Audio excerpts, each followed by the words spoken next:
Hello সবাইকে, আমি রাত্রি। আমরা রাজশাহীতে আমার এক বন্ধুর বিয়েতে যাচ্ছি। আমরা দুইজন। চলুন আপনাদেরকেও নিয়ে যাই রাজশাহীর এই মনোমুগ্ধকর পরিবেশ উপভোগ করতে করতে। তো বন্ধুর বিয়ে হচ্ছে আমাদেরই ডিপার্টমেন্টের এক জুনিয়রের সাথে। সেও আমাদের খুবই কাছের একজন মানুষ। তো আমাদের কনভেনশন সেন্টারে আমরা চলে এসেছি। এটা হলো ভিক্টোরিয়া কনভেনশন সেন্টার, তেরোখাদিয়া। দেখতেই পাচ্ছেন আমাকে, আমি গিফট নিয়ে দাঁড়িয়ে আছি, কখন এন্ট্রি নিব। আমি ব্রাইডকে দেখার জন্য খুবই এক্সাইটেড ছিলাম। ভেতরে এন্ট্রি নিতেই দেখি ব্রাইড আমাদের সামনে, এবং ব্রাইড এখন বিয়েতে বসার জন্য প্রস্তুত হচ্ছে এবং মঞ্চে যাচ্ছে। এই সেই কাঙ্ক্ষিত মুহূর্ত, যার জন্য আমরা অনেক বেশি এক্সাইটেড ছিলাম। আমাদের বন্ধু এবং আমাদের কাছের জুনিয়র একে অপরের সামনে বসে আছে।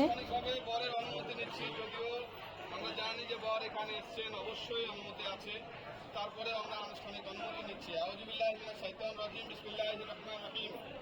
আপনি মোহাম্মদ খায়রুল আলম, আপনার পক্ষ থেকে ধার্যকৃত মোট দেনমোহর ৫,৫৫১ টাকা, যার মধ্যে নগদে ৫৫১ টাকা, অবশিষ্ট টাকা বাকি রেখে আপনি রিফাত আরা নিশাকে বিয়ের প্রস্তাব দিচ্ছেন। আমরা আপনার বিয়ে পড়াবো। জি, আমরা অনুমতি পেয়েছি, আলহামদুলিল্লাহ বলি সবাই। তো আমাদের বন্ধু অনুমতি দিয়ে দিয়েছে। এবার আমাদের ব্রাইডের পালা। মোট দেনমোহর ৫,৫০১ টাকা, ৫৫১ টাকা, যার মধ্যে নগদে ৫৫১ টাকা।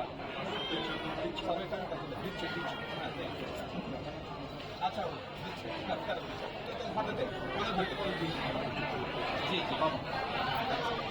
এই ৫৫১ টাকা পরিশোধ,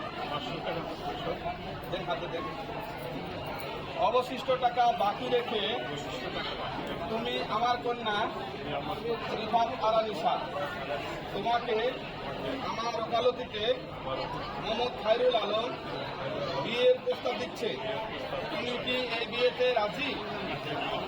তোমার কি এই বিয়েতে সম্মতি আছে? তুমি কি এই বিয়েতে কবুল? মামুনিকে বলতে হবে বিসমিল্লাহির রহমানির রহিম। মামুনি বলবে, সবাই শুনবে। আলহামদুলিল্লাহি রাব্বিল আলামিন, আমি রাজি আছি বলতে হবে। সবাই বলি আলহামদুলিল্লাহ। আমরা মামুনের কাছ থেকে আরেকবার শুনবো। আমরা জি জি জি দ্বিতীয় মামুনি বলতে হবে আলহামদুলিল্লাহ। আমরা আরো একবার মন থেকে জোরে সোরে বলি আলহামদুলিল্লাহ। অবশেষে দুইজনের সম্মতিতে ও কবুল বলাতে তাদের বিবাহ সম্পন্ন হলো, এবং সিনিয়র জুনিয়র এই রিলেশন থেকে তারা এখন হাজব্যান্ড ওয়াইফ, সব থেকে মধুর সম্পর্ক দুনিয়াতে হাজব্যান্ড ওয়াইফ সম্পর্কের রূপ নিল। এখন মোনাজাতের মাধ্যমে বরকনের জন্য সকলে মঙ্গল কামনা করছে।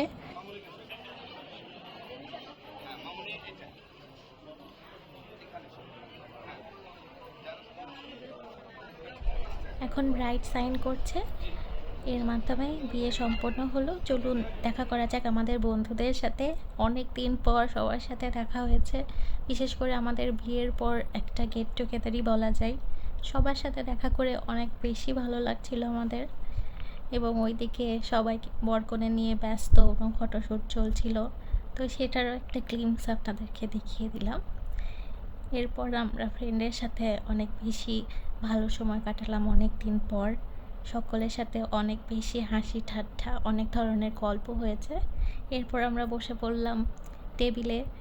এটা ছিল আমাদের মেইন আকর্ষণ আর কি, বরকনের বিয়ের পর সকলে খেতে বসে গেলাম। খাবার অনেক মজা ছিল, এবং সবাই সবার মতো মজা করে খাচ্ছিল।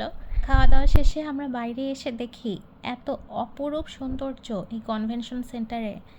বিভিন্ন রকমের কাঠগোলাপের গাছ, এত সুন্দর লাগছিল। দুপুরের আলো এসে, রোদ এসে যখন পড়ছিল, জায়গাটা খুবই মনোমুগ্ধ করে। এখানে সবাই খাওয়া দাওয়ার পরে এসে ছবি তুলছিল। তো আমরাও চলে আসলাম ফ্রেন্ডদের সাথে দেখতে। সবাই এখানে এসে আবার একটু গল্প করছিল, সাথে সবাই আমাকে নিয়ে একটু মজা করছিল। যে আমি নতুন ব্লগার হয়েছি। এত সুন্দর বাতাস আসছিল, আমার মনটা এখানে যে ভালো হয়ে গেছে একদম। তা আমি বলছিলাম আমাকে একটা ভিডিও করে দাও, ভিডিও করতে যে উল্টাপাল্টা একটু ভিডিও করছিল, কিন্তু এখন পরে বর আবার কনে খেতে ঠিকভাবে বসে ভিডিও গিয়েছে। করেছে। দেখতেই পাচ্ছেন যে বরকে আস্ত একটা খাসি দেওয়া হয়েছে, এবং কনেকে আমরা বলছিলাম যে আমরা তোমাদের সাথে একটু ছবি তুলবো, তোমরা ফ্রি হয়ে নাও।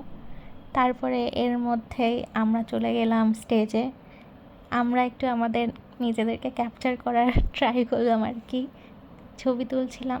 তারপরে বর কনেও স্টেজে এসে এখন আয়না দেখে বলছে যে কে কাকে কী দেখছে।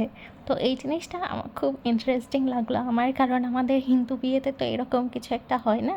তারপর আমরা বর কনে থেকে বিদায় নিয়ে আমার ফ্রেন্ডদের সাথে একটু দেখা সাক্ষাৎ করে বিদায় নিয়ে তারপর আমরা বাসার উদ্দেশ্যে রওনা দিলাম, এবং তাদের জন্য অনেক অনেক বেশি দোয়া ও শুভকামনা থাকলো।